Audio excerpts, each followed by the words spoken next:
Счастье, счастье, счастье летит в 23-й год. Вот в такой красивой форме, которую мы с вами оформим счастье. Это формула позитива, это формула философии жизни, на которую ты всегда опираешься. И весь 23-й год вот с такой красивой формой, основой философии жизни позитива мы с вами пройдем, несмотря ни на что.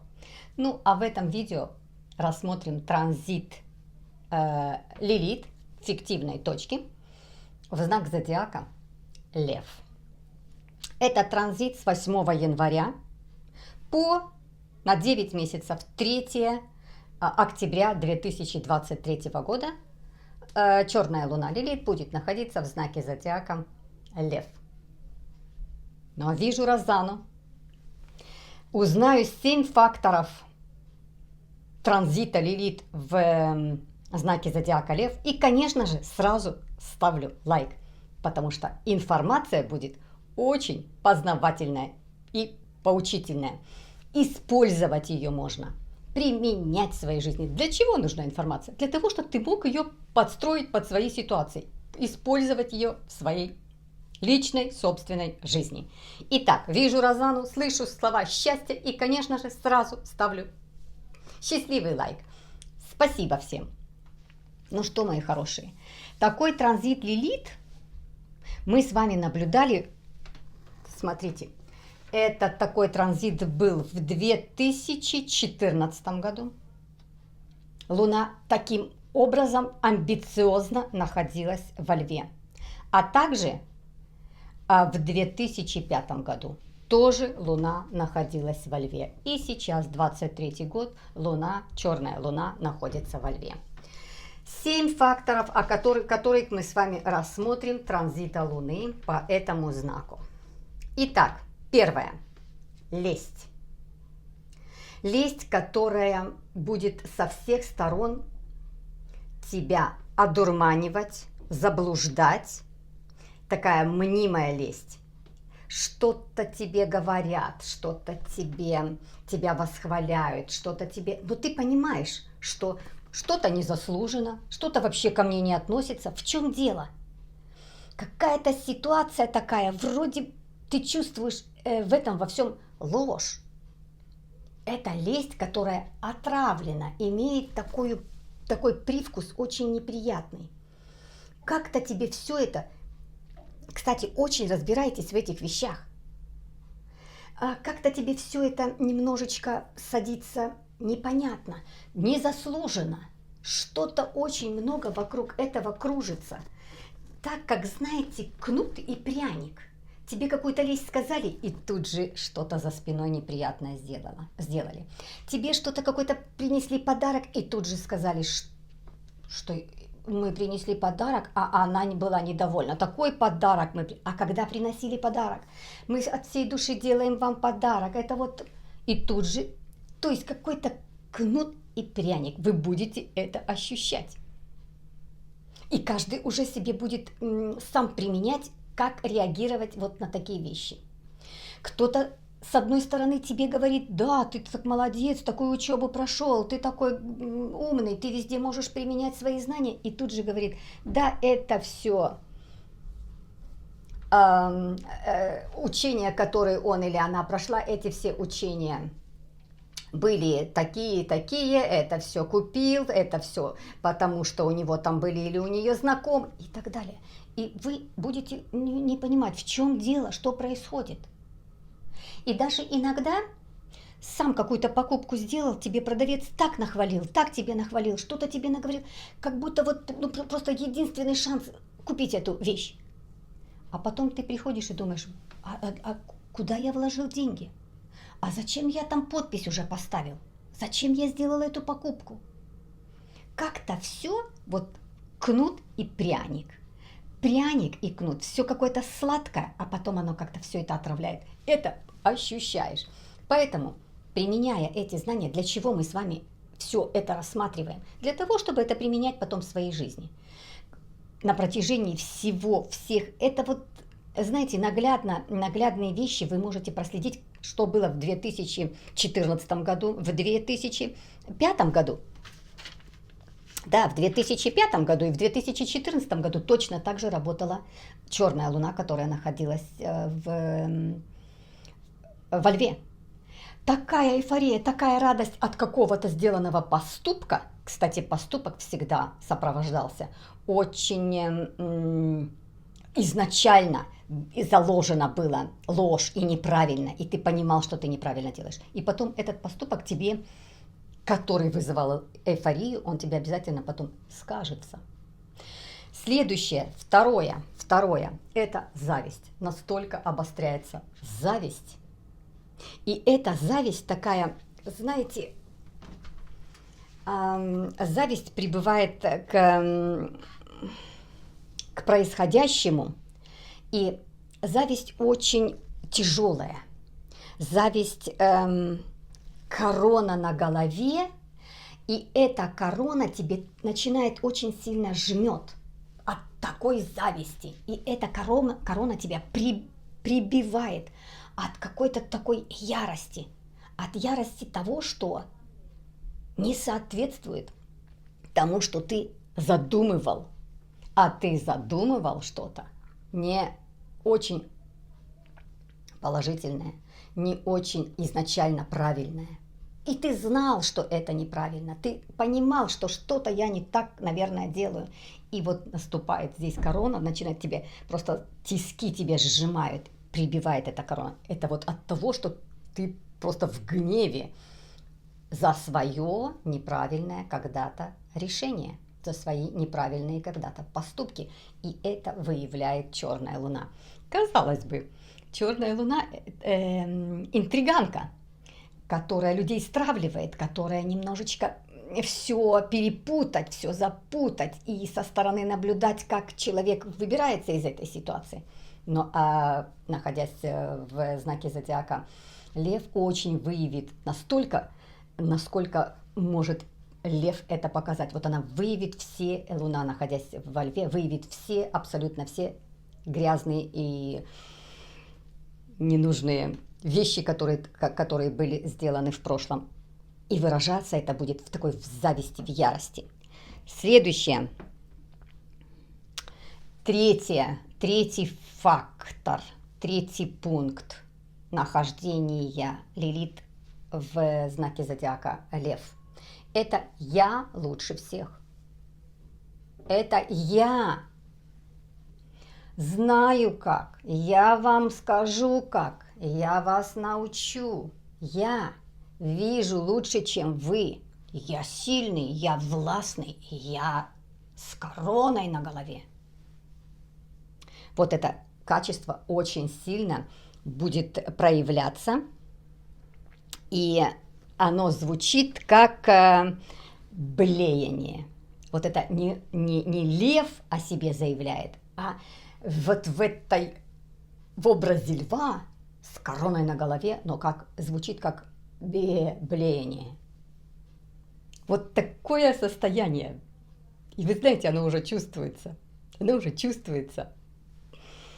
Такие яколки, я знаю, я умею, да я самый лучший, да я самый главный, да я все куплю, да я все могу. И оно уже звучит как бледненькое блеяние.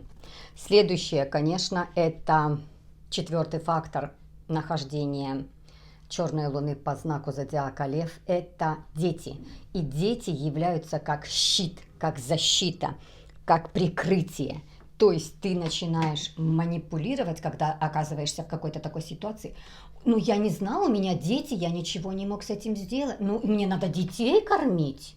Ну, понимаете, мне же нужно было выучить своих детей. То есть как щитом, как прикрытие становятся на поверхность, выходят дети. Это тоже очень сильно будет проявляться.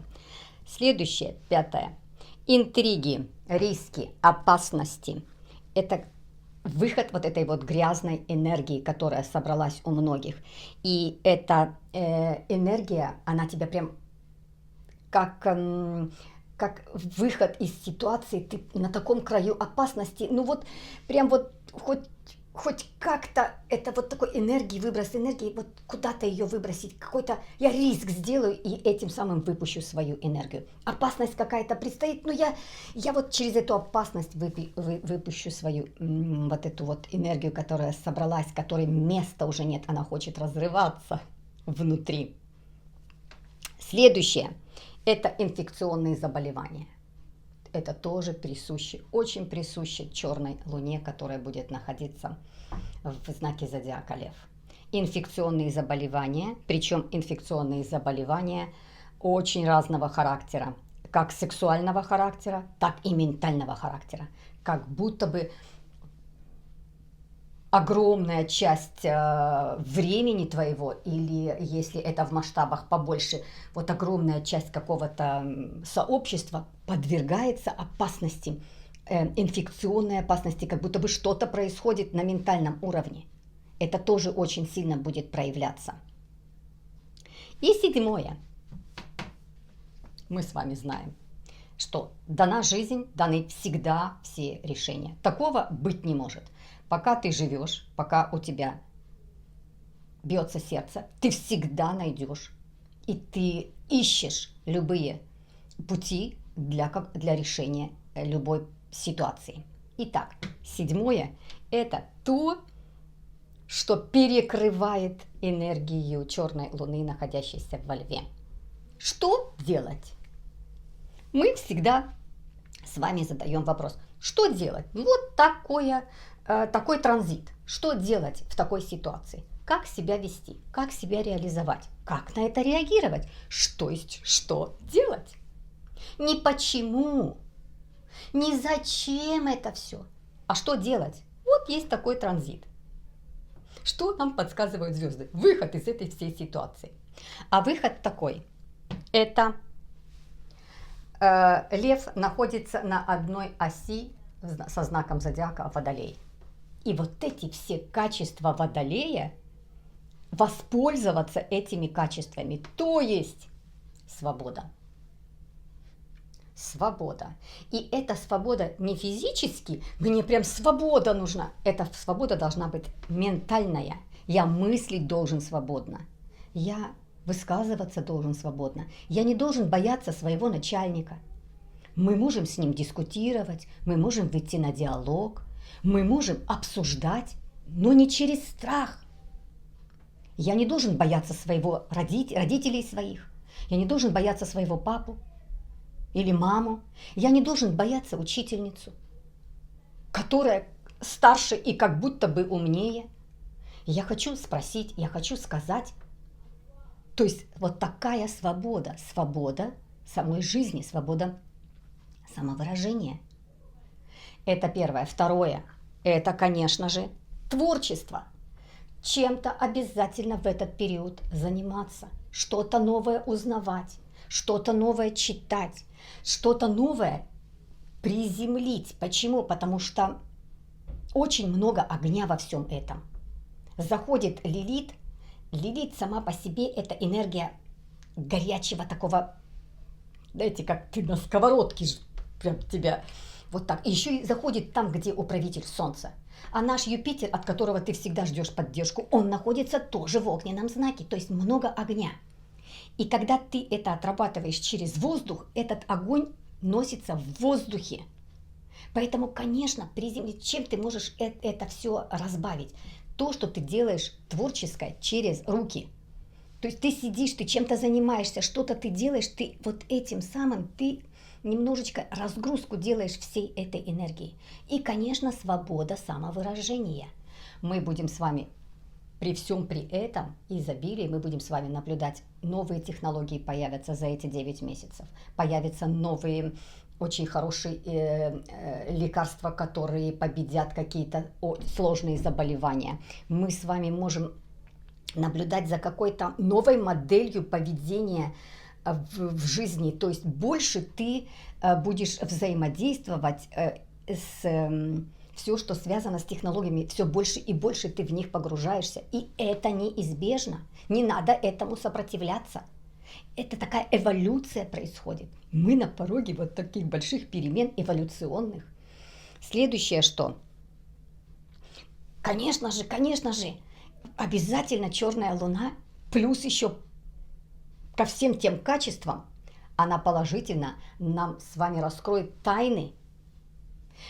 Положительная, то есть тайна, которая раскроется, тайна века, загадка века, какие-то исследования, которые мы с вами будем наблюдать, и это сделает черная луна. То есть кого-то она выведет на поверхность и покажет нам, вот откуда все произошло, как это все случилось. Мы с вами услышим громкие имена, которые, конечно, это имена, потому что все, что связано со львом, это амбиции, это власть, это мастерство актерского таланта, выступать, где-то стоять на трибуне, на сцене. И вот этих всех трибунов, которые громко заявляли, громко говорили и очень высоко стояли, разоблачение этого всего. Черная луна тоже это сделает, если будет опираться на воздух, на свободу, на Водолея, на свободу. И это все равно произойдет. Мы будем с вами наблюдать. Вот такие 7 факторов транзита черной луны по знаку зодиака Лев. Итак, еще раз, 7-й фактор, 7-й пункт. Я придерживаюсь качеств Водолея. А это свобода мысли, свобода высказывания, это дискутировать, это не пользоваться свободой как вырваться на свободу, а пользоваться ментально свободно. Когда ты ментально свободен, ты развиваешься. Ментальная свобода нужна только для развития, не для борьбы, для развития, для продвижения чего-то. И, конечно, это творчество. Творчество может выражаться, как руками ты что-то делаешь. Творчество точно так же ментальное творчество в изобретении, в исследовании, в изобретении каких-то новых наук, новых лекарств, новых идей. Это такая же вот свобода мысли, большой такой полет. Это 7-й пункт нахождения транзита черной луны по знаку зодиака Лев. Я думаю, нас с вами ждет увлекательное путешествие на целых 9 месяцев и придерживаться транзита черной луны. И когда будет что-то где-то черная луна делать какие-то аспекты, а это будет наивысшая ее точка, когда она встретится, когда солнце пойдет в знак зодиака Лев, и они там с солнцем встретятся. Понимаете, такая будет огненная позиция, и к тому времени мы с вами будем рассматривать, о чем эта нам позиция скажет, выявит, проявит, просто такие вспышки сделает. Знаете, как откроются глаза. Вот такой транзит на спящих. Вот такой транзит по черной луны по знаку зодиака Лев. Ну что, мои хорошие, счастье запускаем. Держимся крепко вот за эту формулу счастья, за философию жизни. Любая ситуация, которая происходит в твоей жизни, на любую ситуацию всегда есть выход. Такого не бывает, что есть тупик. Тупик бывает один раз, и у нас он у всех будет. Один раз закрывается когда-то дверь навсегда. Но пока ты жив, и мы знаем, когда это закрывается, и как это происходит, но пока ты жив, никогда эта дверь не закроется. Всегда ее открывается, 5 других дверей открывают все выходы из любой ситуации. Когда ты держишься за философию жизни, за философию позитива, тогда тебе 5 дверей откроются. И в данном случае транзит черной луны по знаку зодиака Лев откроет 5 дверей абсолютно ярких, светлых, чистых, вот с этой позитивной философией жизни. И мы все для этого с вами делаем. Все, кто со мной, несмотря ни на что, будет счастливый, уверенный, спокойный и наслаждаться жизнью. Вижу Розану, слышу такие слова. Что делаю? Правильно, конечно же, счастливый лайк. Бесконечно вас всех уважаю. Огромное спасибо за блестящие комментарии, которые я получаю. Блестящие комментарии. Это просто фейерверк роскошных комментариев. Такие комментарии пишут действительно счастливые и позитивные люди. Или те, кто хочет быть счастливым и позитивным. Кто со мной? Обязательно эту формулу позитива всегда в своей жизни применять, эту формулу. И мы с вами научимся ее, все равно научимся ее делать. А без этого никуда. Обнимаю вас. Становитесь спонсорами канала. Поддерживайте Розану. Спасибо вам.